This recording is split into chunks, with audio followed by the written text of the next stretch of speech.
El camino del reino. Chaclacayo, Lima, Perú. Segundo sábado de Adviento, 11 de diciembre del 2021. Las lecturas de hoy están tomadas del libro del Eclesiástico, capítulo 48, versículos del 1 al 4 y del 9 al 11. El Salmo 80, entre paréntesis, 79, versículos del 2 al 3, del 15 al 16 y 18 al 19. El Evangelio está tomado de Mateo 17, versículos del 10 al 13. El tema de hoy, Elías, un hombre prodigioso. Queridos amigos de la Palabra de Dios, ya mañana es el tercer domingo de Adviento, el llamado Gaudete, el domingo de la alegría. Pero vayamos a la primera lectura del Eclesiástico, que nos presenta a Elías como el hombre de prodigios. Y en el Evangelio Jesús reitera que Elías había venido en la figura de Juan el Bautista. Escuchemos la primera lectura del libro del Eclesiástico, capítulo 48, versos del 1 al 4 y del 9 al 11. En aquellos días surgió el profeta Elías como un fuego, cuyas palabras eran horno encendido. Él hizo venir el hambre sobre ellos y con su celo los redujo a un pequeño número. Por la palabra del Señor cerró el cielo e hizo bajar 3 veces el fuego. ¡Qué terrible eras, Elías, con tus prodigios! ¿Quién se te compara en gloria? Un torbellino de fuego te arrebató a la altura, en un carro con caballos de fuego. De ti está escrito que fuiste designado para censurar los tiempos futuros, para aplacar la ira del Señor antes de que estallara, para reconciliar a los padres con los hijos, para restablecer las tribus de Jacob. Felices los que te verán y los que se dormirán en el amor, porque también nosotros poseeremos la vida. Palabra de Dios, te alabamos, Señor. Recordemos que Elías fue uno de los mayores profetas de Israel. Su apodo era el Tisbita, por su lugar de origen, Tisbe.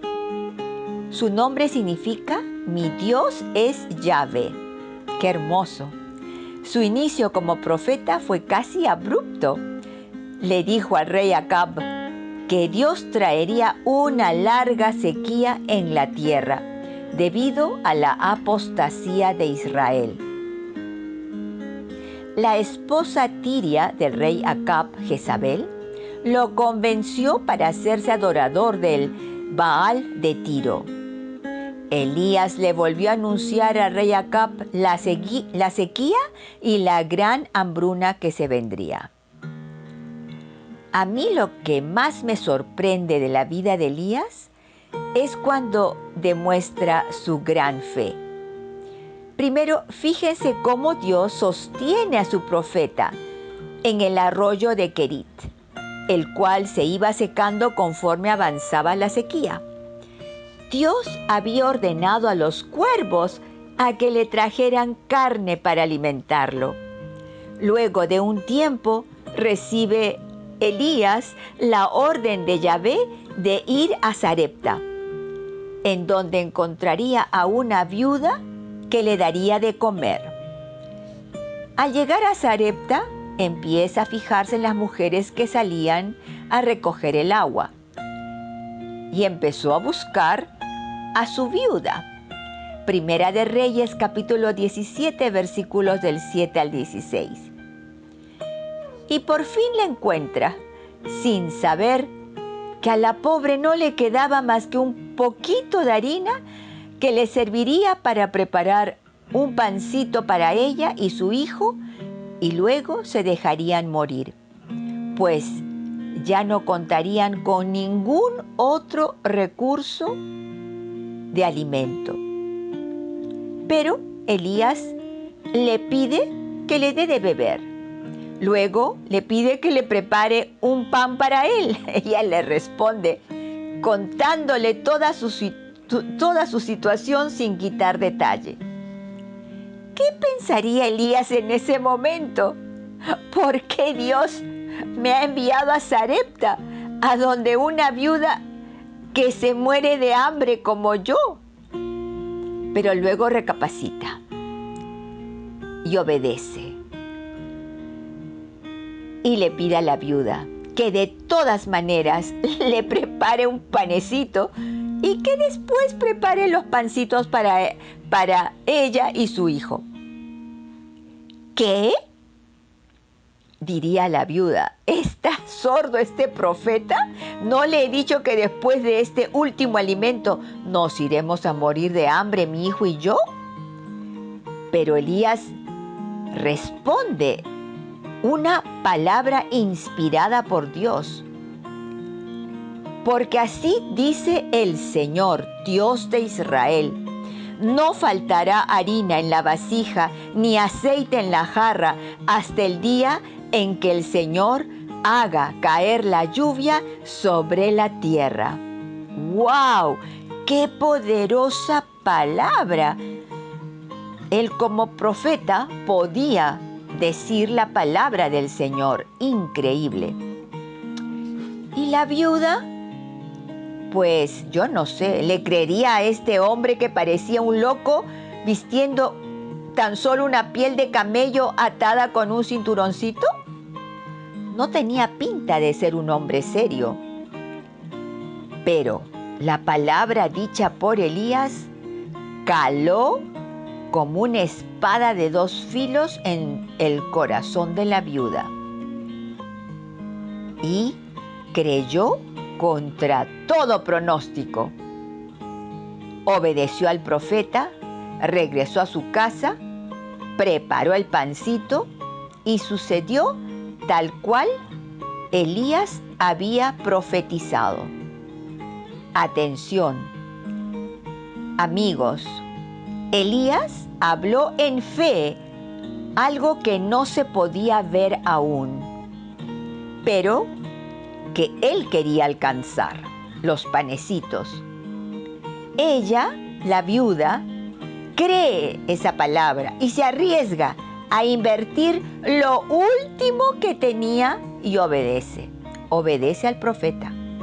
Esa interacción de fe entre ellos dos me fascina. La obediencia de Elías a Dios y la obediencia de la viuda al profeta Elías. El milagro ocurre cuando ambos creen en un Dios providente y amoroso que, aunque está molesto por la conducta idólatra de su pueblo, Él no lo abandona. A veces nos sucede que viene alguien a orar para sanar tu enfermedad y esta persona es inspirada por Dios y dice: en el nombre de Jesús queda sano o sana, pero tú no le crees. Entonces no hay esa química, esa explosión que hubo entre Elías y la viuda para generar el milagro. Qué importante es tener fe y esperar lo mejor de Dios. Elías fue grande porque creyó en la palabra de Dios que le fue dada. El impacto espiritual creado por estas 2 criaturas de fe explosionó en un milagroso desenlace. Ni la harina ni el aceite se acabaron hasta cuando terminó la sequía. A Elías se le concedió no pasar por la muerte física, sino que fue subido al cielo en unos carros de fuego. Miren, yo los invito a leer la vida de Elías en Primera Reyes, capítulos 16 hasta el 22. Lo van a disfrutar. Oremos con el Salmo responsorial 80 entre paréntesis 79, y el responsorial es: oh Dios, restáuranos, que brille tu rostro y nos salve.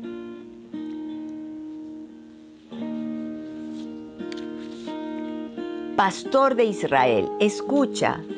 Tú que te sientas sobre querubines, resplandece, despierta tu poder y ven a salvarnos. Repetimos: oh Dios, restáuranos, que brille tu rostro y nos salve. Dios de los ejércitos, vuélvete, mira desde el cielo, fíjate, ven a visitar tu viña, la cepa que tu diestra plantó y que tú hiciste vigorosa. Respondemos: oh Dios, restáuranos, que brille tu rostro y nos salve. Que tu mano proteja a tu escogido, el hombre que tú fortaleciste. No nos alejaremos de ti. Danos vida para que invoquemos tu nombre.